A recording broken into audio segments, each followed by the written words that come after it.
Okay, so this is just a short video to explain just a little bit about Explain Everything. And actually what I'm presenting for you tonight is H5P. So the first thing you do is, there are two ways to use Explain Everything in terms of content information. And one way that most teachers like to do is to take a PowerPoint. So here's a PowerPoint on my desktop using H5P EE example. So what I've done is I've uploaded that PowerPoint to my email so that I can download it on my iPad.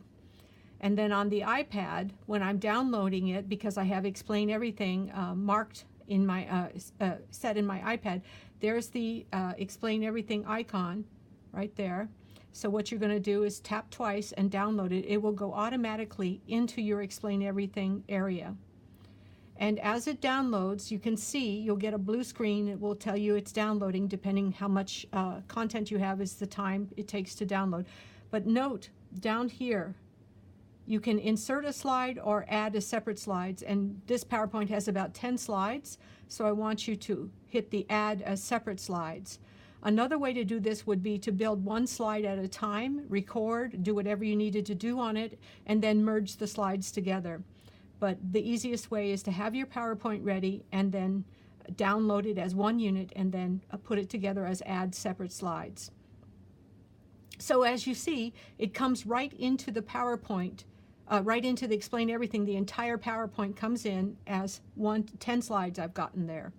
And it's very important to think about that because one of the things that will happen is when you're recording, the size that comes in, you have to make sure that the screen size is appropriate. So what I usually do is I minimize my PowerPoint size. And to do that, you click on it and you hit the hand tool and it will come a little dotted lines, and then you can make it smaller or bigger. The next thing I do is I go to this little I down, the second to the last, and that actually is the arrange and lock button. So let me see if I can do that for you now. Hold on. So I'm going to go to the hand tool here. And it's already locked, so I have to unlock it. So I'm going to go first, click on this, and hit unlock. And as you see that little red? Now it's unlocked. So I click again, go back to the hand tool. The hand tool is to move, and I can make my PowerPoint slide larger or smaller.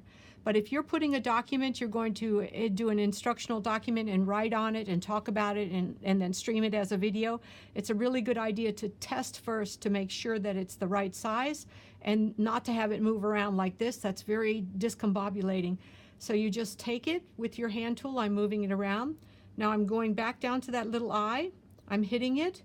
I'm hitting this. See the dotted lines? And the red line on the lock means it's unlocked, so I'm going to hit lock.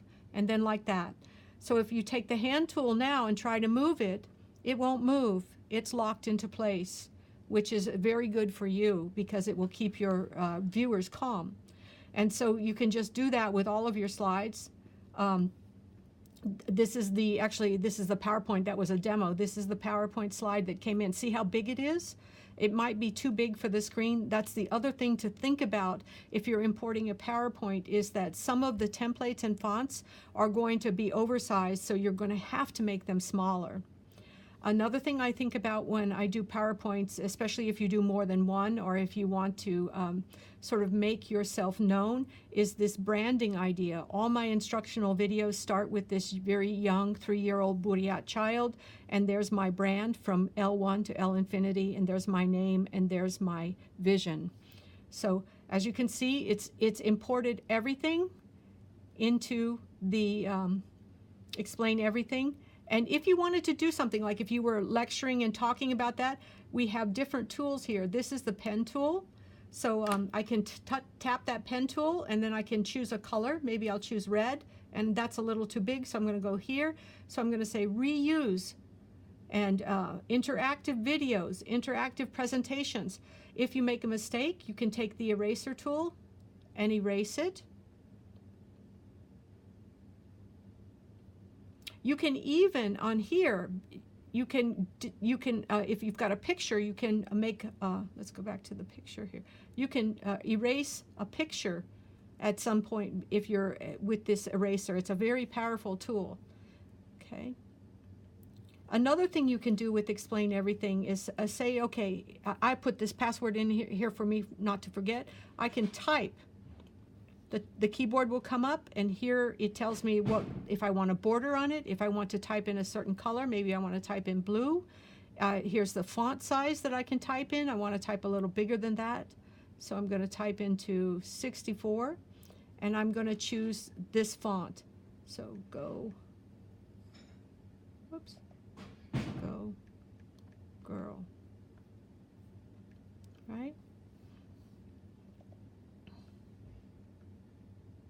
And then you can also take with your hand tool, you can move this around. So let's get rid of, okay, get rid of this. Hand tool, go here, hand tool, okay. So it's there. I can move this around, place it wherever I want as I'm talking. Another thing you can do that's really interesting with Explain Everything is if I wanted to, you know, you see these pictures all the time of people adding their talking heads.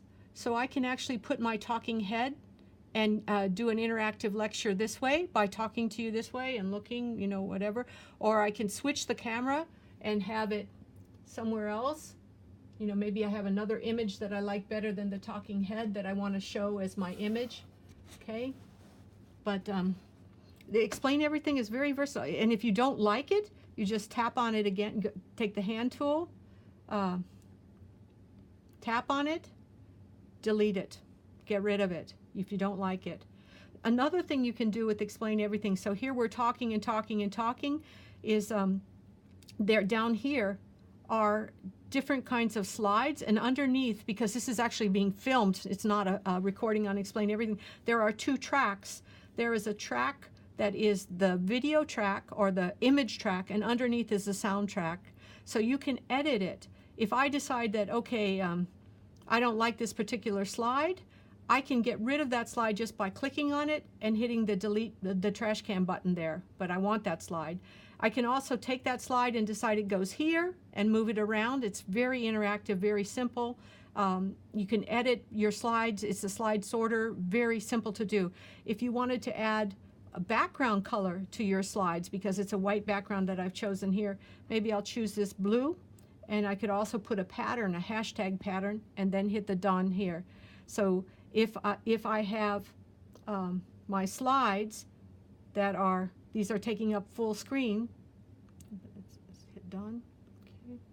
So if I take this Explain Everything slide and make it bigger, and then I wanted to make this full screen have some color in it, what I can do is go back here to the color, the background color, like that, the pattern, like that, the done, like that, and you see my background color has the pattern and the color that I've asked for. There. Okay. And let's see if it goes to the whole, if it goes through the whole. Yeah, the background color is global, so it will go through the whole thing. But these, it's a tool that's pretty intuitive, very useful to use, but it's also a tool that you have to spend a lot of time playing with. It's taken me a long time to figure out. The hand tool is the moving tool. This is what you move with.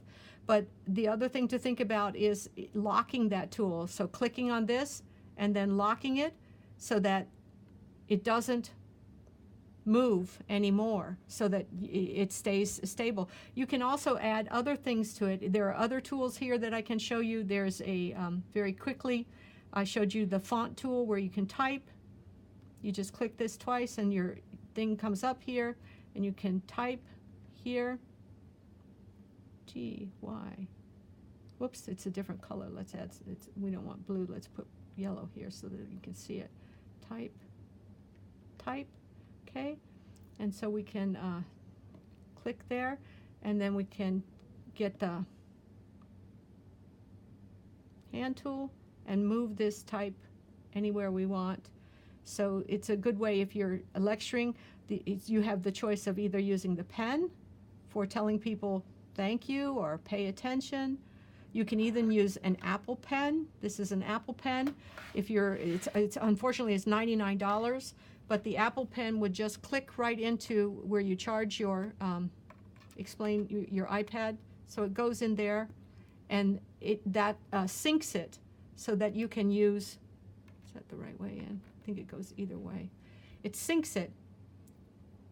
So let's see if it worked. So then I'll tap on my Apple Pen.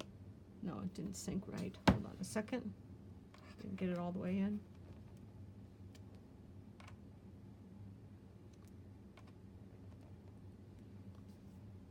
It has to sit there for about 5 minutes and sync. But so you have the choice of using this pen. You can change the colors on your pen. You can add clip art. There's a lot of different things you can do, but the easiest thing that you can do as an instructor, there, now my pen is working. And you can see if I want this pen to be very large. And this is the highlighter, this is the pen. So you have a pen and you have a highlighter. The highlighter is not quite as bright. Oh, sorry, highlighter. See, the highlighter is, you can color over things with the highlighter. The pen is very bright, okay? So those are just a few things you can do with the Explain Everything. If we go back to actually the content that we wanted to look at today, we're talking today about H5P to support learners. And usually I talk about English language learners, but this can be applicable to any learner. And so H5P was developed in Norway just a few years ago, less than a decade ago, and it's for HTML5 package. And it's a way to code easily on top of videos. So that's what we're going to do tonight. And you can take a look at the H5P node. There's an example here that I will show you briefly. And here's sort of the rationale. What can students do with H5P? They can demonstrate proficiency, check. They can gain technological and linguistic knowledge, collaboratively work together, and they can learn to do research and searches using the internet, as well as, the cyber portal from our library, and then ideas that you may have on using H5P. What can teachers do with H5P? I train teachers, so I use H5P to have teachers do self-critiques.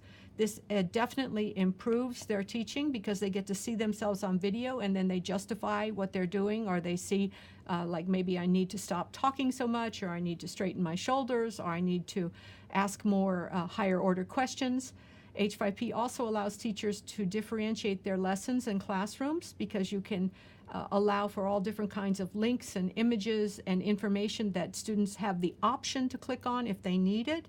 It's very interactive. It's fun. Students are in our young generation in the K-12 love internet and using computers, and so the interaction makes the learning much more fun and engaging. And then at the same time, you can do dynamic assessments with H5P and exit tickets, all kinds of things.